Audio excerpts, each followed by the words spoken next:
नमः शिवाय। आपण मान प्रिय कार्यक्रम शिव कथार आसर को मो शरण नना आ मो सहित मो चरण नना दुई नना आपण मान स्वागत करुचु। आज्ञा गत अध्याय मानकरू आमे शुणी शुणिका आसुचे भगवान शंकर महिमा से क्रम आमे पहुंची एकाम्र क्षेत्र निकटरे। एकाम्र क्षेत्र प्रभु हेले भुवनेश्वर लिंगराज। प्रभु जन भुवनेश्वर स्थानर नाम है भुवनेश्वर। गोटे भूमि जी भगवान का नाम रे नामित सी हूँ भुवनेश्वर। भगवान का नाम भुवनेश्वर, भूमिर नाम मध्य भुवनेश्वर। सारा भुवन ईश्वर ईश्वर ये विराजमान कर। आज्ञा आलोचना को आउ टिके आगेवा। आलोचना कुआडे जीव ना पृथ्वी रे अनेक तीर्थ अच्छी।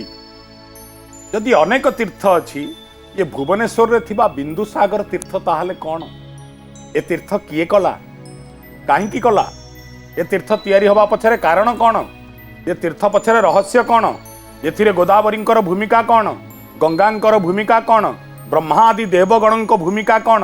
ये सब विषय आमे जानिबा। नना आ विलंब करवानी पढ़िवा आरंभ करदवा। येथु अन्ते वृषभकु चिंता कले हर से आसी मिलिला तांको छामुरे सतर। वृषभकु चाही आज्ञा हेले त्रिपुरारी। महाप्रभु सतरे बुलिबु तुह जाई तीनी पुरी। प्रभु जही जेते तीर्थ छंती आंभ आज्ञा तांकु। महाप्रभु कहिण आनिबु निजे संगे एही ठाकु। ए स्थान करिबा एक पुण्य जलाशय। सर्वदा आंभर से जे होइथिब प्रिय। वृषभ को आज्ञा देले भगवान शंकर कहले वृषभ। वृषभ आसी पहुंची गले स्मरण करू। वृषभ कहले आज्ञा करंतु प्रभु, ये सेवा करि परिबी कौन करि परिबी ना? वृषभ गोटे काम कर ना कौन ना मु तो एकाम्र क्षेत्र रे विराजमान कलेनी ना। हाँ ना भगवान जोटी तीर्थटीए रहिबो सैठी ना। हाँ ना गोटे जलतीर्थर आवश्यकता अच्छी। एमिति एक तीर्थ हम जो गोटे तीर्थ गोटे तीर्थर पुण्य प्रदान करिवो। आपण गंगा जाउचंती, गया जाउचंती, गोदावरी जाउचंती नुहे विभिन्न तीर्थ आपण भ्रमण करूचंती। एपरि एक तीर्थ आमे तैयारी करिवा। तिनी भुवन तीर्थ जाक आसी सेठी विराजमान। तापर कोन ना आउ कोन? ब्रह्मा को आनिबु सेहु प्रतिष्ठा करिबे। इंद्रादि अमर गण तांको संगे थिबे। सनकादि ऋषि गण आसंतु बहन। ब्रह्मा संगे करी बेसे प्रतिष्ठा बहन। कहले वृषभ रे जा ब्रह्मा मध्य आसीबे प्रतिष्ठा करबाकू। चतुर्मुनि सनकादि ऋषि गण एमान मध्य प्रतिष्ठा रे भाग नेबे। अतएव ये क्षेत्र रे जो तीर्थ स्थापन हब ये तीर्थर प्रतिष्ठा हब ब्रह्मा एवं सनकादि ऋषि गणों द्वारा। सकल तीर्थ आपण आपणार जल बिंदु प्रदान करिवे। आउ कोन? जनक आज्ञा देला मात्रे स्मर हर। वृषभ मिलिला जाई जशवंती पुर। ब्रह्मांकर समीपरे होइण प्रवेश। मान्य धर्म करी तांकु कहिला संदेश। भगवान शंकर आज्ञा पाई पहुंची गले जाइकी वृषभ कहले प्रभु या आपणक जशवंतीपुर केडे सुंदर हेइथिबो। ब्रह्मा भगवान आपण जेतिकी सुंदर आपणक जशवंतीपुर सेतिकी सुंदर। ब्रह्मा पचारले कारण कहले वृषभ आज शिवंक वाहन कहीं आसछंती कि काम पड़ी कि मो निकट रे कहवा आरंभ करुचंती वृषभ। कौन कहले? ଶୁଣ ପିତାମହ ତିନି ଲୋକ ଚିନ୍ତାମଣି ଆଜ୍ଞା ଦେଇ ପେଶିଛନ୍ତି ମତେ ଶୂଳ ପାଣି ଏକାମ୍ର କାନନେ ବିଜେ କରିଛନ୍ତି ହର ଦେବଗଣ ଘେନି ତୁମ୍ଭେ ଯାଅ କୃଷ ଧର। संगे संगे वृषभ कहवा आरंभ कला कहले आज्ञा आपण जेते देवगण अछंती तांकु मध्य निमंत्रण आपणक पाखु मध्य पठेइचंती ना काई ना मो भगवान एबे आउ कैलाश रे नाहंती ना कुआडे गले ना काशी रे भी नाहंती ना तेबे कौटी अछंती ना विराज करिचंती पावन क्षेत्र एकाम्र क्षेत्र रे तेणु हे भगवान ब्रह्मा आपणक निमंत्रण पठेइचंती आपण आपणक समेत सनकादि ऋषिगण आउ देवगण को धरी जाई पहुंचीबे। तो हिए कहद जात करिछंती शिव तुम्भे माने गले ताहा प्रतिष्ठा होइब वृषभ मुखरु रुद्रदेवा आज्ञा शुणी आनंद सागरे मग्न हेले कुश पानी से क्षणी मराल पृष्ठे बसी पितामह बाहरिले हर सरे पुलकाई देह शिवंकु देखिबा पाई हर्ष पंच मन देवंकु संगते घेनी चढ़िले मोहन। ब्रह्मा कहले आज्ञा तो आज्ञा शिव आज्ञा आउ आज्ञा कहार अछि भगवान शंकर आज्ञा कलेनी आउ विलंब कले हबनी देवगण ना ओ ब्रह्मा कौन कहउचंती हमकु ना जीवा को हबो ना कौठी की ना शिव सेवा पाई पवित्र एकाम्र क्षेत्र उत्कल भूमिर क्षेत्र वर्षानाम भारत श्रेष्ठ देशानाम उत्कलम स्मृतः सेई भूमि की जीवा भगवान शंकर विराजमान करिचंती ह्रदटीए तीर्थटीए स्थापना करिवे आज्ञा हला देवगण बाहरी पड़ो बाहरी पड़ो बाहरी पड़ो आउ कोन ना एक हस्ते वेणु आरो हस्ते स्वर्ण बेत काखे सिंहा जाकी हरि छंती विश्वनाथ रतन पादुका बेनी चरण रे साजे कोटि देशे पीताम्बर विदु प्रभा गंदे कंठरे विचित्र गुंजमाल आभरण कर्णरे कुंडले साजे श्रीकरे कंकण सुंदर दिशई पक्ष तले बन माल सुरंग अधर जेने पकबिंब फल शरद चंद्र को निंदा करुअछि मुख नासारे मुकुता कुले लोपले तिलक भगवान ब्रह्मा शंकर को जो रूप रे दर्शन कले विभोर हो गले कहले प्रभु एमंत रूप आ पृथ्वी रे कौटी अछि भगवान ब्रह्मा विभोर हेई मग्न हेई रूप वर्णना करुचंती कहार ना भगवान शंकरंकर कहउचंती ए रूप आउ कहार अछि मथा उपरे जटाटाए जटारे अछि चंद्रटाए कटी देशरे झुलुचि सिंगा पिंधिचंती व्याघ्र छल नील जलद सम बपु अपूर्व रूप अपूर्व ज्योति अपूर्व कांति भगवान शंकर शंकर हे भगवान आपणक भली आउ ए दुनिया रे केही नांती आउ कोन रूप वर्णना करूचंती ब्रह्मा हेमंत स्वरूप देखी ब्रह्मा आदि सुर वाहन मानकु तेजी कले नमस्कार असंख्य ऋषि थिले ब्रह्मा संगे आसी शिवंकु न मिले साम ବେଦ ପରକାଶୀ। ବଢିଆ ଚମତ୍କାର କଥା ଏଇଠି କହିଲେ, ଏଇଠି ଅସଲ ତତ୍ତ୍ୱ। ଦେବଗଣ କଣ କଲେ ନା ଏଇଠି ପହଞ୍ଚିଗଲେ। ଦେବଗଣ ପହଞ୍ଚି ଗଲେ, କିନ୍ତୁ ଶାସ୍ତ୍ରକାର ଲେଖୁଛନ୍ତି ଦେବଗଣ ଯେତେବେଳେ ଶିବଙ୍କୁ ଦର୍ଶନ କଲେ ପ୍ରଣାମ କରିବେ, କହିଲେ ନିଜ ବାହନକୁ ତେଜି, ଅର୍ଥାତ୍ ଜ୍ୟେଷ୍ଠ ମାନଙ୍କ ଆଗରେ, ଯୋଉମାନେ ମେଧାରେ, ଯୋଉମାନେ ସ୍ୱାଧାରେ, ଯୋଉମାନେ ପ୍ରଜ୍ଞାରେ, ଯୋଉମାନେ ସାମର୍ଥ୍ୟରେ ତମଠୁ ଶ୍ରେଷ୍ଠ, ତାଙ୍କୁ ପ୍ରଣାମ କଲା ବେଳେ ନିଜ ଆସନକୁ ତେଜିବାକୁ ପଡେ।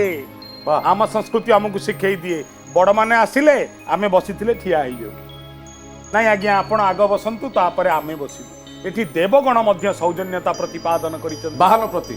ହଁ, କହୁଛନ୍ତି ନାଇଁ ନାଇଁ ଇଏ ଭଗବାନ ଶଙ୍କର, ତେଜି ଦିଏ ଆପଣାର ବାହନ। ଆମର ଚିରକାଳର ସ୍ଥାନ ହଉଛି ଆଙ୍କ ପଦ୍ମ ପାଦ। ଭଗବାନ ଶଙ୍କରଙ୍କ ପାଦରେ ପ୍ରଣାମ କରୁଛନ୍ତି ସକଳ ଦେବଗଣ ବ୍ରହ୍ମା ସମେତ। ଆଉ କଣ ନନା? ଏକାମ୍ର ବନର ଶୋଭା ଦେଖିଆନୁଆନ, ଆନନ୍ଦ ସାଗରେ ଭାସି ଗଲେ ଦେବଗଣ। ଦେଖିଲେ ଦିଶୁଚି ଶୋଭା ବନ ଦିବ୍ୟ ହ୍ରଦ, ଆପେ ତାକୁ ନିଭା କରି ସନ୍ତି ସଦାନନ୍ଦ।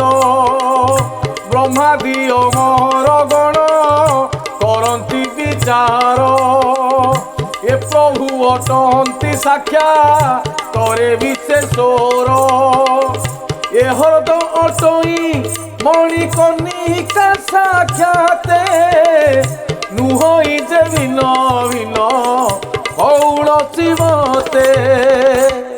ଭଗବାନ ଶଙ୍କର କହୁଛନ୍ତି ଶୁଣ ଦେବଗଣ, ନା କଣ ନା ତମେ ସମସ୍ତେ ମଣିକର୍ଣ୍ଣିକା ତୀର୍ଥର ମହିମା ଗାଅ ନା? ହଁ ଯାଇଛ ଦେଖିଛ ନା? ନା ଆମେ ଜାଣିଛୁ ଆଜ୍ଞା, ଏତେ ମହତ୍ଵ ଏତେ ଗାରିମା ସେ ମଣିକର୍ଣ୍ଣିକାର। ଭଗବାନଙ୍କ କୁଣ୍ଡଳ ପଡିକି ସୃଷ୍ଟି ହେଇଯାଇଥିଲା, ମନେ ପଡୁଛି ନା? ଭଗବାନ ହାତ ବଢେଇ ଦେଲେ, କହିଲେ ନାଇଁ ନାଇଁ ମୋ କୁଣ୍ଡଳ ମୁଁ ଆଣିବି। ଗାତ ହେଇଗଲା, ଗାତ ହେଇଗଲା, ତିଆରି ହେଇଗଲା ମଣିକର୍ଣ୍ଣିକା। ପୁଣି କେହି କେହି କୁହନ୍ତି ଗାଧୋଉଥିଲେ, ସ୍ନାନ କରୁଥିଲେ ଭଗବାନ ଶଙ୍କର ଆଉ ଭଗବାନ ପାର୍ବତୀ। କେହି କାହାକୁ ଦେଖି ନାହାନ୍ତି, ଜଳ ଭିତରେ ବୁଡିକି ଅଛନ୍ତି। ଗାଧେଇକି ଯେତେବେଳେ ଉଠୁଛନ୍ତି ଦି ଜଣ, ଭଗବାନ ଶଙ୍କରଙ୍କ ମୁଣ୍ଡକୁ ଭଗବାନ ପାର୍ବତୀଙ୍କର ମୁଣ୍ଡ ମାଡ଼ ହେଇଗଲା, ଲଢେଇ ହେଇଗଲା। ଲଢେଇ ହେଇଗଲା ବେଳୁ କଣ ହେଇଗଲା ନା ମଥାମଣି ପଡିଗଲା ପାର୍ବତୀଙ୍କର, ଏବଂ କର୍ଣ୍ଣର କୁଣ୍ଡଳ ପଡିଗଲା, କର୍ଣ୍ଣିକା ପଡିଗଲା ଭଗବାନ ଶଙ୍କରଙ୍କର। କହିଲେ ସ୍ଥାନ ହଉଛି ମଣିକର୍ଣ୍ଣିକା, ପାବନ ଗଙ୍ଗାଠୁ ଭିନ୍ନ, କିନ୍ତୁ ସତ ଗଙ୍ଗାର ଫଳ ପ୍ରଦାନ କରେ। ତମେ ଜାଣିଛ ନା କଣ ନା ମଣିକର୍ଣ୍ଣିକା ଯେତିକି ଫଳ ପ୍ରଦାନ କରେ, ସେତିକି ଫଳ ପ୍ରଦାନ କରିବାର ସାମର୍ଥ୍ୟ ଇଏ ବିନ୍ଦୁ ସାଗର ଧାରଣ କରିବ। ଦେବଗଣଙ୍କ ମୁହଁରେ ଆନନ୍ଦର ହସ ଫୁଟିଲା। ଆପଣ ଜାଣିଛନ୍ତି ଆଜ୍ଞା, ଓଡ଼ିଶାରେ ବି ଗୋଟେ ମଣିକର୍ଣ୍ଣିକା ଅଛି, ନା ଜାଣିଛ? ଜାଣିବେ ଆଜ୍ଞା, ବୁଝିବେ। ଯେତେବେଳେ ଆପଣ ଶ୍ରୀକ୍ଷେତ୍ର ଯାଉଛନ୍ତି, ଠିକ ମନ୍ଦିରର ମେଘନାଦ ପାଚେରୀକୁ ଲାଗି ମନ୍ଦିରଟାଏ ଅଛି, ଦକ୍ଷିଣ ଦ୍ୱାର ପଟକୁ। ମନ୍ଦିର ନାଁ କଣ ନା କପାଳ ମୋଚନ ମନ୍ଦିର। ଆପଣ ମନ୍ଦିର ଭିତରକୁ ଯିବେ, ଭୂମିପତନଠୁ 100 ଫୁଟ ପାଖାପାଖି ତଳକୁ ଗଲା ପରେ ଆପଣ ଦେଖିବେ ଭିତରେ ବିରାଜମାନ କରିଛନ୍ତି କପାଳ ମୋଚନ। ଆଉ ପୁଣି ଭିତରେ କିଏ ବିରାଜମାନ କରିଛନ୍ତି ନା ଦକ୍ଷିଣକୁ ମୁଖ କରିକି ବସିଛନ୍ତି ପ୍ରଭୁ ଗଣପତି, ସ୍ୱତନ୍ତ୍ର ଗଣପତି। ଅଗଣିତ ସେବକ ତାଙ୍କୁ ମୁଣ୍ଡିଆ ମାରନ୍ତି। ନା ପୁଣି ଆଉ କଣ ନା ଗଣେଶଙ୍କର ଯେତେବେଳେ ଆପଣ ଦେଖିବେ ତାଙ୍କର ଥିବ ଥୋଡ଼ ପାହାଡ଼ଟିଏ ବା ଶୁଣ୍ଡଟାଏ, ତା ଗତି କୋଉଠୁ ଥିବ ନା ଦକ୍ଷିଣରୁ ବାମକୁ ଥିବ। କିନ୍ତୁ ସେ ଯୋଉ ଗଣପତି ଅଛନ୍ତି କପାଳ ମୋଚନ ମନ୍ଦିର ପ୍ରାଙ୍ଗଣରେ, ତାଙ୍କର ବାମରୁ ଦକ୍ଷିଣକୁ ଥିବ। ଦକ୍ଷିଣାବର୍ତ୍ତ ଗଣେଶ ବୋଲି ମଧ୍ୟ କୁହନ୍ତି। କୁହାଯାଏ ଦକ୍ଷିଣାବର୍ତ୍ତ ଗଣେଶଙ୍କୁ ଦର୍ଶନ କଲେ କୋଟି ଜନ୍ମର ପୁଣ୍ୟ ମିଳେ। ଆଙ୍କୁ ସବୁ ଦର୍ଶନ କରି ଯେତେବେଳେ ପାଖକୁ ଦେଖିବେ, ଛୋଟ କୂପଟାଏ ଅଛି। ଆପଣ ପଚାରିବେ କୂପ ନା କଣ? ନା ମଣିକର୍ଣ୍ଣିକା। ଅର୍ଥାତ୍ ମଣିକର୍ଣ୍ଣିକାରେ ମଧ୍ୟ ମଣିକର୍ଣ୍ଣିକା ନାମକ ଧାମଟାଏ ମଧ୍ୟ ଭଗବାନଙ୍କ ପଦାର ବିନ୍ଦରେ ସ୍ଥାନ ପାଇଛି। ସ୍ୱୟଂ ମଣିକର୍ଣ୍ଣିକା ଆସି ମହାପ୍ରଭୁ ଶ୍ରୀ ଜଗନ୍ନାଥଙ୍କ ନିକଟରେ ପ୍ରାର୍ଥନା କଲେ, କହିଲେ ପ୍ରଭୁ ମୁଁ ଯୋଉଠି ସ୍ଥାନ ପାଇଛି, ଯଦି ଏପୁରରେ ସ୍ଥାନ ନାହିଁ, ଯଦି ଆପଣଙ୍କ ପାଦ ପଦ୍ମରେ ସ୍ଥାନ ନାହିଁ, ତାହେଲେ ମୋ ଜୀବନର କିଛି ମୂଲ୍ୟ ନାହିଁ। ଭଗବାନ କହିଲେ ଠିକ ଅଛି ମଣିକର୍ଣ୍ଣିକା, ଯାଅ ତମକୁ ଆଜିଠୁ ସ୍ଥାନ ଦେଲି ମୋ ଦକ୍ଷିଣ ଦ୍ୱାରରେ। ଯେତେବେଳେ ଦେଖିବ ଯୋଉଠି ବିରାଜମାନ କରିଛନ୍ତି ଭଗବାନ କପାଳ ମୋଚନ, ତାଙ୍କରି ପାଖରେ ଆଜିଠୁ ତମର ସ୍ଥିତି ହବ। एठी भगवान शंकर बुझे कि कहउचंती शुण सेई मणिकर्णिका सेई मणिकर्णिका तीर्थ सम आउ एक तीर्थ तैयारी तैयारी होला होला। आउ कोन ना आहा एथिरे स्नान कले मिले दिव्य गति ये कथा निश्चय बोलो तिजे ब्रह्म ज्योति ये काम्र क्षेत्र साक्षात अटे काशी क्षेत्र देवंकु एक कथा बुझा इण अष्ट नेत्र तही परे से मानंकु घेनी निज संगे शिवंक चरणे ब्रह्मा न मिले सासांगे बोलंती पवित्र कर आम्भ कुहे स्वामी नमस्ते नमस्ते सदा नंद अंतर्जामी श्रीभुवनेश्वर प्रभु तांको भक्ति देखी उठ उठ बोली आज्ञा देले होई सुखी आम्भर परम भक्त अटे तुम्हे सर्वे संतोष होइलु एबे उठ उठ देवे प्रभुଙ୍କ मुखरु एस नक आज्ञा शुणी ब्रह्मादि त्रिदश गण उठिले से क्षणी अंजलि जोड़ी न खामुरे से हेले उभा कृत्य कृत्य होई रहिले से सर्वदेवा एथु अनंतरे शुण अपूर्व कहानी वृषभ चलिले तेणे तीर्थ मानी साक्षात दे वृक्ष रूपी धर्म अवतार केउ तीर्थ वा तांकु अछि अगोचर अंतरिक्ष मार्गे चली केते दूर गले स्वर्ग गंगा कूल जाई प्रवेश होइले वृषभ कहती गंगा देवी मुख चाही तुमको शंकर निजे छंती आज्ञा देई शास्त्र कहउचंती ये सकल देवगण एकाम्र क्षेत्र महात्म्य को हृदयंगम कला परे भगवान शंकर पादरे प्रणाम कले एवं कहले प्रभु ये प्रतिष्ठा पर्व रे ये पावन तीर्थ जेतबळे उद्घाटित हब ये पावन तीर्थ जेतबळे लोकार्पित हब आमे समस्त एठी रहिबु ब्रह्मा प्रतिश्रुति देले मु निजे ही प्रतिष्ठा करेइबी भगवान शंकर कहले वृषभ एबे तमे आउ काल विलंब करना कौन करिव तमे ना ये पृथ्वी रे जेते तीर्थ अछि सकल तीर्थ मानकु निमंत्रण करि दियो तांकर जल आनी के एठी देई देबे जाई पहुंची गले कोउटी आगो प्रयाग रे पहुंचले स्वर्ग गंगा निकट रे पहुंची अच्छा हां कहले गंगा देवी गंगा होचंती आदि तीर्थ समग्र विश्व रे एमिति गोटे देश पाइबनी जो देश गोटे नदी को माँ बोली भाविनी जो देश विश्वास करे नदी रे पाद देई देले पाप मोचन हो जाए जो देश विश्वास करे जीवन रे जहा जहा दुख अच्छी क्लेश अच्छी गंगा कूल रे ठिया ही मागी देले पूरा हो जाए आज मध्य आपण उत्तर प्रदेश जिबे उत्तराखंड जिबे छत्तीसगढ़ जिबे तांको पई गंगा नदी नुह गंगा मैया गंगा माँ मुंडिया मारुथबे दंडवत करुथबे दुख कहले गंगा माँ को कहउथिबे गंगा सकलंकर दुख को हरण करुथिबे अगणित जनता आज मध्य गंगा पादरे शरण पसंद आज मध्य साधकटीए जेतेबेले गुरु पांती नहीं बड़ बड़ सिद्ध साधक कहले तुमको केमिति भल गुरु मिलिबो ना गंगा निकट रे जाई प्रार्थना करिबो गंगा मालो एते दिन ही गला मते गुरुटीए मिलु नहीं सब साधकर मूल परा तू माँ गंगा भगवती मते गुरुटे दे गंगा माँ गुरुदान करती जो माने हिमालय रे सिद्ध ही चमती गंगा तीर ही सिद्धि दिए कहा जाए देव मंदिर रे सहस्र वर्ष जपिबा जहा गंगा तीर रे गोटाई दिन जप करिबा ताहा ये हुची गंगार महात्म्य से गंगा निकट रे किए पहुंचिले ना धर्म रूपी वृषभ वृषभ होचंती साक्षात धर्मर स्वरूप मने पकांतु भागवत को जबे परीक्षित देखिले काहा को देखिले वृषभ को देखिले धर्मर स्वरूप तीन पाद नाही एबे वृषभ जाई गंगा को निवेदन करुचंती भगवती गंगे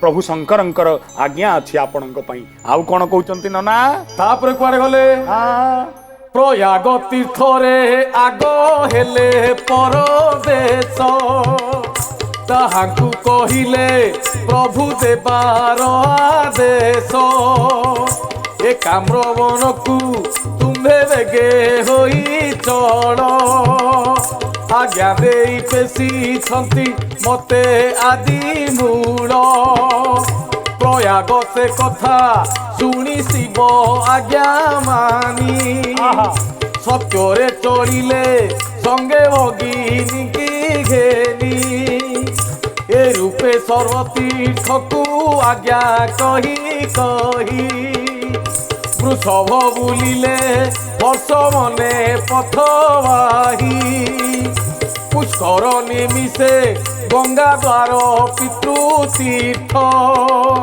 प्रवास पे आसी पुण्य नदी पुण्य तीर्थ गंगा सागर संगम आदि तीर्थ सार विपाशा शतद्रु इरावती मनोहर कावेरी गोमती वेदमती कृष्णा नदी যমুনা সরজ নদী সরস্বতী আদি গণ্ডুকি বাহুদা ঋষি কুল্যা বেড়া নদী ক্ষীরদোষী তোদা পম্পা মানসর আদি সপত সমুদ্র তুলে সপ্ত পুণ্য সর आहा পাতাল বাহিনী অটন্তি যে সপ্তধার কোটি 50 লক্ষ সংখ্যা পুণ্য তীর্ଥ শিব আজ্ঞা শুনি সর্বে চলিলে তুরিত 3 कोटी 50 लक्ष तीर्थ 3 कोटी 50 लक्ष तीर्थ आपणार जल प्रदान कले कहले भगवान शंकरंकर आज्ञा रहिबु पावन उत्कल क्षेत्र रे भगवान शंकरंकर पादरे बिंदु बिंदु मसी सिंधुर तैयारी ही जाए सबु तीर्थ बिंदु बिंदु जल दान करदेले कहले प्रभु आपणक पदार बिंदरे सेवा देई आम जीवन धन्य ही गला आउ कोन ना वृषभ ताहांकु आज्ञा कही हर सरे पुणी पथ बाही गले दक्षिण मुखरे शिवंक चरण तले देई निज चित गोदावरी तीरे जाई हेले उपगत महापुण्य नदी अटंती से गोदावरी ताहांक चरित एबे शुण हेतु करी कूल देशे उहा होई कपिला नंदन बोलंती हे गोदावरी शुण मो वचन एउठु आरंभ हैला असल कथा सकल तीर्थ देई देले 3 कोटी 40 लक्ष किंतु गोदावरी देले नाही कौन कहिले गोदावरी कौन हब गोदावरी जल देले नाही जदि काईकी देले नाही भगवान शंकर को जदि देले नाही तांक सहित कौन हब एमिति अनेक कथा जानिबे आजिर अध्याय रे किंतु आपनको प्रश्न केते गोटी तीर्थ निजर जल प्रदान करिथिले बिंदु सागर पाई एबे समय चरणना शरणना को विदाय दियंतु ओम नमः शिवाय शिव कथा प्रत्येक सोमवार गुरुवार संध्या 6:30 एवं सकाळ 9:30 रे। प्रार्थना आम आनंदर उत्स।